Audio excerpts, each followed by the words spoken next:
Hey everybody, Mr. Regan here. And now that we've received an email from our principal stating how interested they are in possibly utilizing the EduTool chair, we have an important job of offering up a recommendation as to whether or not our principal should or should not purchase the EduSwivel chair. Now, in order to help our principal decide whether or not to buy the EduSwivel chair, we first need to look at two very possible claims. Claim one, the Edu swivel chair will capture enough energy to power the school's small devices. So in this case, it is our Chromebooks and such. Or claim two, the Edu swivel chair will not capture enough energy to power the school's small electronics or our Chromebooks. These two claims will help us decide what we should recommend to our principal. If they obviously can't get enough energy, he should purchase them. And if they can't, he should not. Now, once we know which claim is the evidence supports, the evidence that we have been sorting based on reliability, we're then going to be able to look at which claim is better supported by reliable sources. If we can trust the source, that means we can trust the evidence, and that way we can decide what to recommend to our principal. So for example, if claim one has more reliable sources and evidence, then we'll recommend that. But if claim two has more reliable sources and evidence, we'll go with claim two. Now, in order to make our final recommendation, you'll need to sort the cards not only by reliability, but also which claim they support. For example, we have evidence card A commercial paid for by the Edu Swivel chair says that the students who use the Edu Swivel chair create enough energy to power an entire school.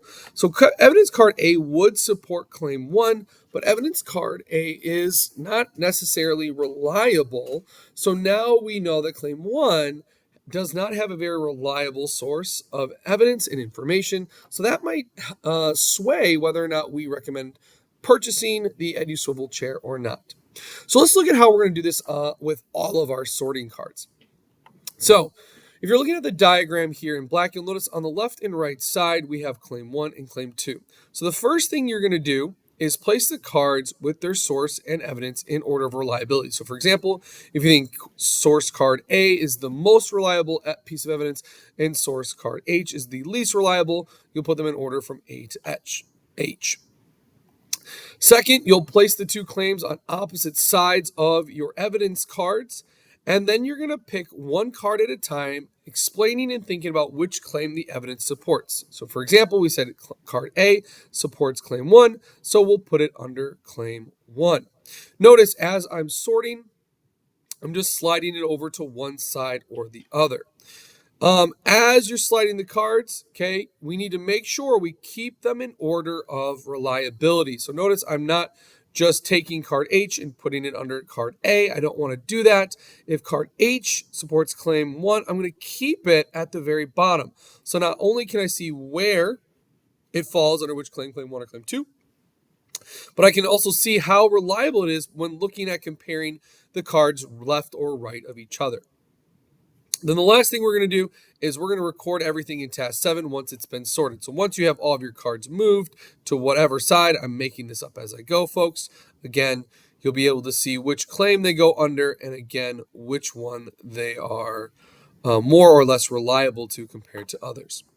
So how does this work for task 7? Well, in task 7, you'll first see that we have our two argument claims, claim 1 and claim 2. EduSwivel will capture enough energy, it won't. You'll see that we have our reliability gradient, more reliable, less reliable, somewhat reliable. And then you'll notice that in the example here, the cards are sorted left or right into the claims, but I can still see the order of their reliability. So B is more reliable than C, but B is in claim 1 and C is in claim 2. Now, obviously, all the cards are going to be in the resource list, which will need to be dragged and dropped to different parts of the claim. So this person still has to do card F. So maybe it's in claim 2, maybe it's in claim 1. You'll have to decide. So take a moment. Do we understand how to decide if the evidence supports a claim? And do we understand how to place the evidence in order of reliability under each claim?